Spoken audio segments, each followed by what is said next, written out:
A paz do Senhor, meus irmãos, a gente vai começar a fazer a exegese da carta de Judas, que é um dos menores livros da Bíblia, e ainda assim isso vai levar muito tempo.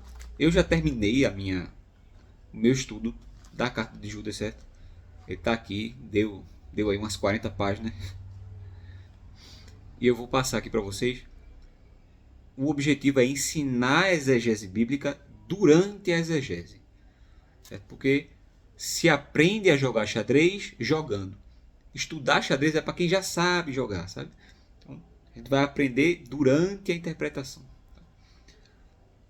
E para vocês verem a diferença entre uma exegese séria e as pataquadas que tem por aí, a gente vai começar com a primeira palavra da carta de Judas. Tá? Só a primeira palavra. A primeira palavra é Judas. A carta começa mais ou menos assim. Ó. Judas Adelphos de Jacob, acho que é. Enfim. E o ideal é que você tenha um texto em grego. Eu vou deixar o link aí na descrição de um site onde você consegue o Strong, o texto inteiro em grego. Tá? E a primeira pergunta que surge é: quem é esse Judas? Então, existem aí algumas teorias. Né? Então, por exemplo, pode ser um Judas desconhecido da Bíblia. Tá? Pode ser um Judas posterior, que é o que a alta crítica acha. Pode ser um Judas discípulo de Judas, Tadeu, tá? Que escreveu o nome dele, uma pseudoepígrafe. Pode ser Judas apóstolo ou pode ser Judas irmão de Jesus. E existe a possibilidade também de que Judas apóstolo e Judas irmão de Jesus sejam a mesma pessoa. Tá? Porque dizer que esses dois Judas são Judas diferentes não tem muita base. Aí a gente vai ver isso aqui. Tá?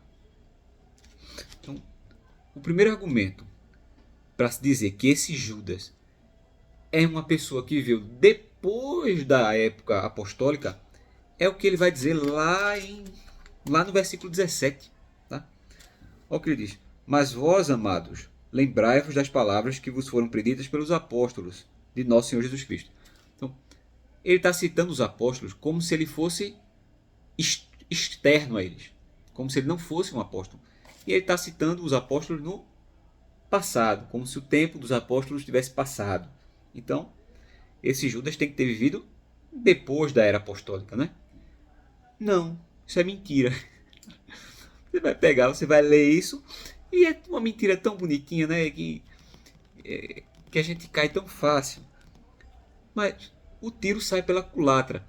Pense durante um instante. Primeiro, Pedro. Pedro é apóstolo. Mas Pedro, ele diz: Pedro manda ouvir os apóstolos. Pedro, apóstolo, manda que se ouçam os apóstolos. Ou seja, ele não está se excluindo do grupo, mas ele fala do grupo como se fosse externo a ele. Né? Ele fala na terceira pessoa, eles, os apóstolos. Tá? Então, não é porque Judas falou que se deve lembrar do que disseram os apóstolos que ele deixou de ser apóstolo. Segundo ponto. Judas diz, mais de uma vez isso, para o povo lembrar do que foi dito. Ou seja, essas pessoas ouviram os apóstolos falarem. Judas não diz, lembrai-vos do que foi escrito. Lembrai-vos do que foi dito. Eles ouviram. Então, como é que essas pessoas ouviram os apóstolos falarem se elas são posteriores aos tempos apostólicos? Perceba que o tiro sai pela culatra. Esse versículo, na verdade, parece indicar que a carta de Judas é ali de meados do século I. Tá? Então, outro ponto interessante sobre o Judas, né? Se seria Judas apóstolo, você sabe que tem o Judas Iscariotes e tem o Judas chamado de São Judas Tadeu, né? Pronto. Então, se seria o Judas Tadeu ou se seria o Judas irmão de Jesus, esses dois são a mesma pessoa. Se você for ver lá em Atos 1,13, o Judas apóstolo, tá? Ele é chamado de Judas de Tiago. Deixa eu ler uma tradução aqui. Tá? Se você pegar uma das suas traduções aí, provavelmente vai estar assim. Atos 2, 13. Vai ter a lista ali dos apóstolos. Quando chegar em Judas, vai dizer Judas, filho de Tiago. Mais uma mentira, tá certo? O texto original não diz Judas, filho de Tiago. O original diz Judas de Tiago. Esse de indicava que Judas tinha parentesco com Tiago. Então, por exemplo, Maria de Cleofas. A gente não sabe se Maria de Cleofas é Maria filha de Cleofas, se é Maria esposa de Cleofas, se é Maria parente de Cleofas, tá? Então, é Judas de Tiago. Então, esse Judas é reconhecido por ser parente de Tiago. Se a gente pegar uma tradução boa, como a King James, né? A King James diz Judas, irmão de Tiago. Então, ela já interpreta e já traz a palavra irmão acrescentada, tá? Então, como esse termo era usado, esse de, o de se baseava aqui nas pessoas que estavam ouvindo. Então, se eu digo, por exemplo, seu Zé da padaria, quem conhece seu Zé da padaria é quem mora perto do seu Zé da padaria. Você não conhece. O meu Zé da padaria é por aqui, né? Não é o seu aí. Então, quando se diz Judas de Tiago, aqueles ouvintes sabiam quem era o Judas. Então, existe algum versículo na Bíblia que fale de um Judas de Tiago, que seja daquela época, que seja contemporâneo, que as pessoas conheciam?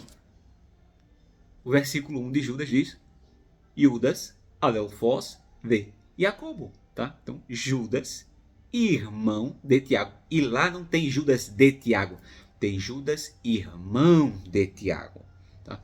Então, Judas, irmão de Tiago, e o irmão de Jesus, Judas, apóstolo, são as mesmas pessoas. E se isso não lhe convenceu, cite um versículo onde sejam pessoas diferentes. Não existe nenhuma evidência de que eles sejam pessoas diferentes. Isso aí é fruto de um debate a respeito de outro assunto, que eu não vou trazer aqui porque não é o contexto, tá? Mas basicamente a intenção é dizer que Jesus tinha irmãos. Tá?